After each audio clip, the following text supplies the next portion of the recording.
Velkommen til Testlab.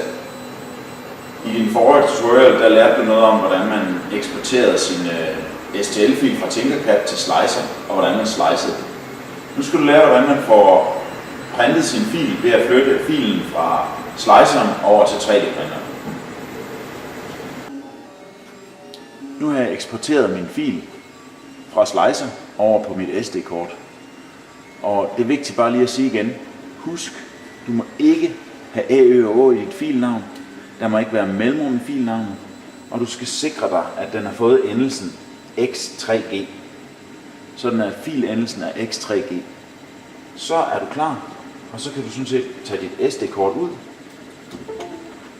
Nu lægger dit slicede print her på, og så tager du det med over til printeren. Testlabs printer er typen OneHow Duplicator 4S. Og det er en ganske udmærket printer, som kan levere langt de fleste ting.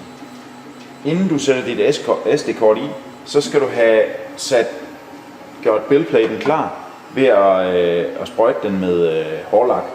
Og der gør man simpelthen det, at man lige holder hårlakken indover, så giver man lige et par korte sprøjt her henover. Og så er det klar til at sidde godt fast, så printet det bliver siddende. Så tager du dit SD-kort, og hernede der er sådan en lille slidse med en blå stykke plastik omkring. Og der sætter du så dit SD-kort ned. Og det er vigtigt, at billedsiden vender ud af mod dig selv. Så giver du et lille tryk, indtil det siger klik, og så er printeren klar til at tage imod det der er på SD-kortet. Når du putter SD-kortet i, skal du til at vælge dit print. Her der har du 4 piltaster, dem bruger du til at navigere rundt i menuerne. OK til at vælge. Lige nu der står den på Print from SD, og jeg vælger OK. Så trykker jeg nedad, indtil jeg kommer ned til den fil, som jeg har navngivet. Og i mit tilfælde hedder den Motor Gearing.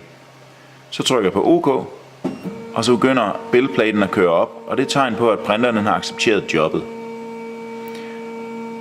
Det der sker nu, det er, at når buildplaten den er kørt helt op i top, så kører extruderhovedet, der hvor plasten kommer ud, det kører over i siden, og så begynder det at varme op.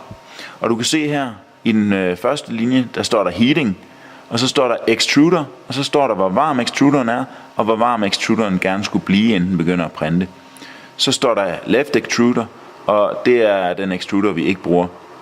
Så er der platform, det er, hvor varm du gerne vil have buildplaten den er, og hvor varm den er lige i øjeblikket. Og når de ting de passer overens de her forskellige tal, så begynder printeren at køre. Hvis der undervejs sker noget, der gør, at dit print ikke ser ud, som det skal, så er det vigtigt, at du ved, hvordan man aflyser printet. Og det man gør for at aflyse et print, det er, at man trykker på piltasten til venstre, og så trykker man en nedad til der, hvor der står Cancel Print, og så trykker man på OK. Så trykker man ned og på Yes. Og så kører buildplaten ned, og så er printet aflyst. Det vigtigste at huske, når du arbejder med 3D-print, det er, at det er en teknologi, der er under udvikling. Man skal passe godt på maskinerne, og man skal hele tiden holde øje med, hvad der foregår, når man printer. Og det er ikke altid ting, de går lige som man har forventet. Man skal også huske, at inde i printeren, der er der rigtig varmt. Der kan blive op til 200-300 grader på selve printhovedet. Og derfor skal man ikke røre ved det, nogle af delene derindefra, og især ikke, når man printer. Man skal også være påpasselig, når man skal have taget printet ud. Der kan godt stadigvæk være en varm extruder. Så skal man også holde øje med det, som jeg sagde, og så skal man, hvis der går et eller andet galt, så er det vigtigt, at man får stoppet printet, og så får fat i noget personalet fra Testlab. For det er en lidt fint følende maskineri, og de kan ikke tåle, at man ikke ved, hvad man gør. Så det er vigtigt at få fat i nogen, der ved noget om det, hvis det ikke opfører sig, som du forventer. Så god fornøjelse med 3D-printen.